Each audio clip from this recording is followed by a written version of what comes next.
concrete wall are one of the few traces of the anti-invasion defences that still remain today. But the attackers' attention would quickly focus on the heart of the defences, the pillboxes. The job of taking these pillboxes fell to the 6th Pioneer Division, who were specially trained for just this task. But as they approached the target, about here, they came across barbed wire.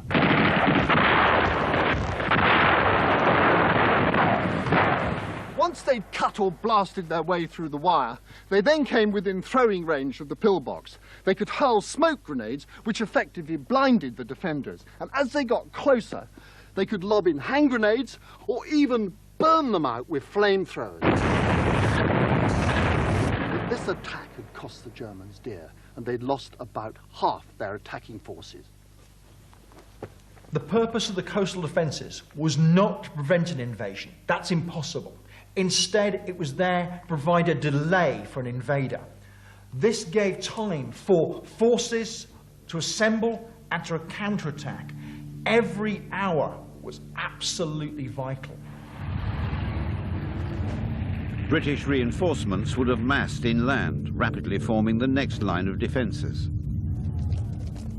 But back on the beaches, German forces would have overrun the fortifications. Faced with overwhelming numbers, after 3 hours of fierce resistance, the defences eventually collapsed. This meant that the Germans could land their main force of 7,000 men plus supplies down there. The invasion had well and truly started. The war games suggest that the first day of invasion would have belonged to Germany, with almost 90,000 troops on British soil. By the second day, there was bitter fighting all along the south coast. Despite the British defence, the Germans still managed to advance 8 miles inland, and the British withdraw to a defensive stop line nicknamed the Winston Line.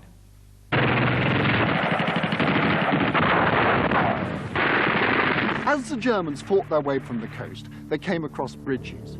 Most were defended by pillboxes, but this one at Alfriston was protected by trenches and barbed wire and by the men from the local Home Guard. Now, these chaps knew that they had no chance of defeating the invaders, but they could harass and they could delay them at every bridge and at every crossroad. It would have been an effective tactic, but one which would have cost the Home Guard dear. It was at this point in the war game that the Royal Navy arrived, creating havoc amongst the German transport ships. At the same time, their army continued to advance inland, but meeting pockets of resistance, booby traps, and constant ambushes. With the removal of road signs, German soldiers very often didn't know where they were. The villages of southeast England were rapidly overcome, and as the invaders pressed forward, their every movement was reported by Home Guard scouts. But the Germans did not consider the Home Guard to be legal combatants, so any that were captured risked being shot.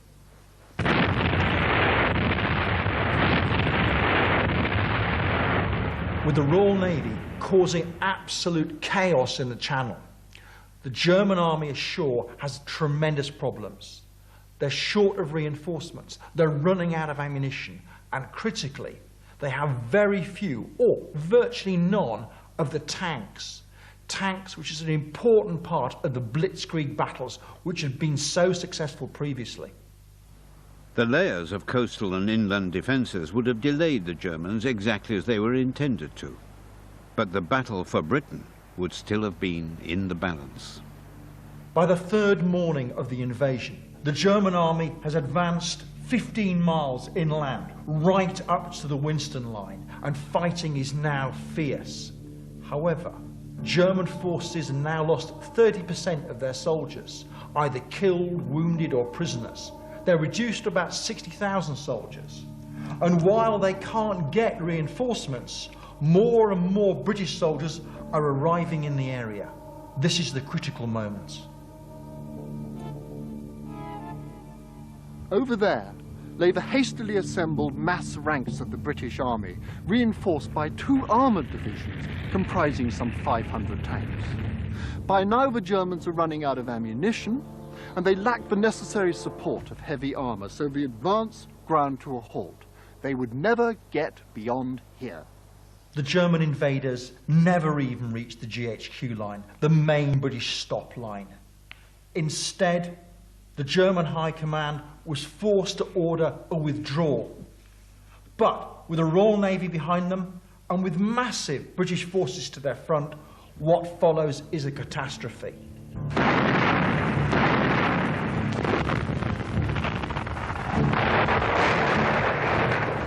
After 1 week, the invasion was repulsed, and of 90,000 attackers, less than a quarter escaped unscathed. But the Home Guard, the Army, and the villagers of southeast Kent, they would have paid a terrible price. But at least they would have had the satisfaction of knowing that they had defeated the only invasion of Britain since the Norman conquest of 1066. Next week, the final chapter of the defense of Britain, the hidden story of an underground army. They remain one of the most closely guarded secrets of the Second World War, a network of men and women who were trained to form the British resistance. That's next Monday at 9.